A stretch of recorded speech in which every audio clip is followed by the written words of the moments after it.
জয় শ্রীমান মহাপ্রভু, জয় শ্রীবাস ঠাকুর। আজকে শ্রীবাস ঠাকুরকে নিয়ে মঙ্গলাচরণ করব।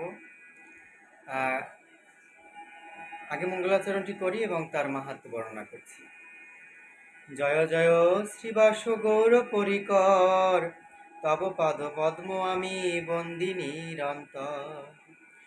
জয় জয় গৌর প্রিয় ভকত প্রধান, তোমারও কৃপায় হয় বাঞ্ছিত পূরণ। জয় শ্রীমালিনী পতি করুণা নিদান, এই অধমে কর কৃপা পতিত পাবন। পরম উদার প্রভু গৌর প্রেম ধাম, তোমারও চরণে মোর অনন্ত প্রণাম। সর্বশাস্ত্র বিশারদ করি নিবেদন, তোমারও অভয় পদে লইয়া শরণ। গৌর সঙ্গে তব লীলা করিব বর্ণন, অভিলাষ পূর্ণ করো হে মহাজন। আমরা যে কোনো বড় জাগতিক যদি কারো কাছে যেতে চাই, জাগতিক জগতে যারা শ্রেষ্ঠগণ রয়েছেন, রাজা মন্ত্রী, ঠিক আছে, প্রধানমন্ত্রী, তাদের কাছে যদি আমরা যেতে চাই তাহলে কি করতে হবে? তার পার্শ্বদের কাছে যেতে হবে, তার প্রিয় পাত্রদের কাছে যেতে হবে, তার নিম্ন স্তরে যারা প্রতিনিধি রয়েছেন তাদের কাছে যেতে হবে। ঠিক মহাপ্রভুর যারা প্রিয়গণ রয়েছেন তাদের মধ্যে অন্যতম হচ্ছে শ্রীবাস পণ্ডিত।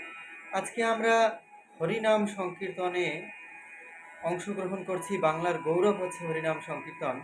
মহাপ্রভু সবার আগে শ্রীবাস অঙ্গনে, শ্রীবাস পণ্ডিতের বাড়ির অঙ্গনেই প্রথম এই নিদান দিয়েছিলেন হরিনাম সংকীর্তন করার। প্রতি দ্বারে দ্বারে হরিনাম করার বিধান এবং নিদান মহাপ্রভু শ্রীবাস অঙ্গনেই দিয়েছিলেন। তাই শ্রীবাস পণ্ডিতের কথা মহাপ্রভু বারবার উল্লেখ করেছেন এবং শ্রীবাস পণ্ডিতের কথা বলা হয়েছে তিনি হচ্ছেন মহাপ্রভুর শ্রেষ্ঠ ভক্ত।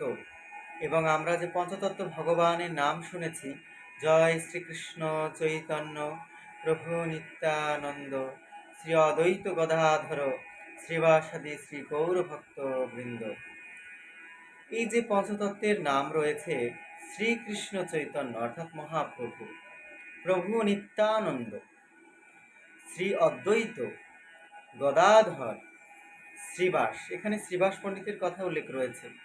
তো এখানে শ্রীবাস পণ্ডিতের কথা উল্লেখ রয়েছে যখন, বুঝতে হবে আমাদের যে তিনি মহাভক্ত। তো শ্রীবাস পণ্ডিতের মধ্যে ললিতা সখী এবং নারদ